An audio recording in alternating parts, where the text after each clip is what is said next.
Paingottoor saint Joseph higher secondary സ്കൂളിലെ നിസ്കാര വിഷയവുമായിട്ട് ബന്ധപ്പെട്ട് ആ സ്കൂൾ അധികൃതർ തന്നെ അവരുടെ നിലപാട് അറിയിച്ചുകൊണ്ട് രംഗത്തെത്തിയിട്ടുണ്ട്. 2 പെൺകുട്ടികൾ ക്ലാസ് മുറിയിൽ നിസ്കരിക്കുന്നതായിട്ട് ശ്രദ്ധയപ്പെട്ടപ്പം അത് സ്കൂൾ നിയമങ്ങൾക്ക് അനുസൃതമല്ലാത്തതുകൊണ്ട് അനുമതി നിഷേധിച്ചെന്നും തുടർന്ന് കുട്ടികൾക്ക് നിസ്കരിക്കാൻ അനുവാദം നൽകണമെന്ന് ആവശ്യപ്പെട്ടുകൊണ്ട് ഈ വിദ്യാർത്ഥികളും അവരുടെ മാതാപിതാക്കളും രംഗത്ത് വന്നുവെന്നുമാണ് സ്കൂൾ അധികൃതർ പറയുന്നത്. ജില്ലയിലെ മികച്ച സ്ഥാപനമായ Paingottoor saint Joseph higher secondary സ്കൂളിൽ നിയമാനുസൃതമല്ലാത്ത ഒരു കാര്യങ്ങൾ അംഗീകരിക്കാൻ കഴിയില്ലെന്നാണ് മാനേജ്മെന്റ് പറയുന്നത്.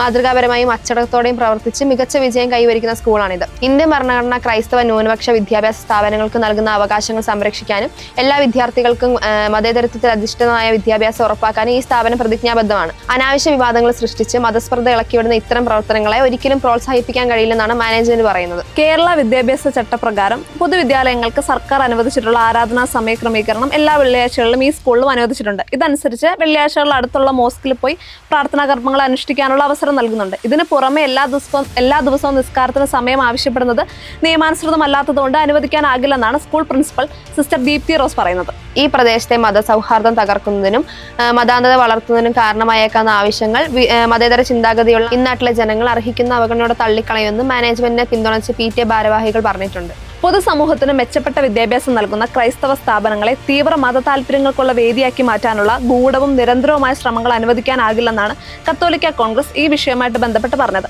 മൂവാറ്റുപുഴ നിർമ്മല കോളേജിന് ശേഷം Paingottoor saint Joseph higher secondary സ്കൂളിലും നിസ്കാരത്തിനുള്ള സൗകര്യം അനുവദിക്കണമെന്നാവശ്യപ്പെട്ട് ചിലർ രംഗത്ത് വരുന്നതിന് പിന്നിലെ ലക്ഷ്യങ്ങൾ ദുരൂഹമാണെന്നും സമ്മർദ്ദം ചെലുത്തി ഇത്തരം ശ്രമങ്ങൾ നടത്താൻ ഒരിടത്തും അനുവദിക്കില്ല, ഒറ്റക്കെട്ടായി എതിർക്കും, മതസൗഹാർദ്ദം തകർക്കുന്ന ഇത്തരം നടപടികളിൽ നിന്ന് തൽപര കക്ഷികൾ പിൻവാങ്ങണമെന്നുമാണ് കത്തോലിക്ക കോൺഗ്രസ് ആവശ്യപ്പെടുന്നത്.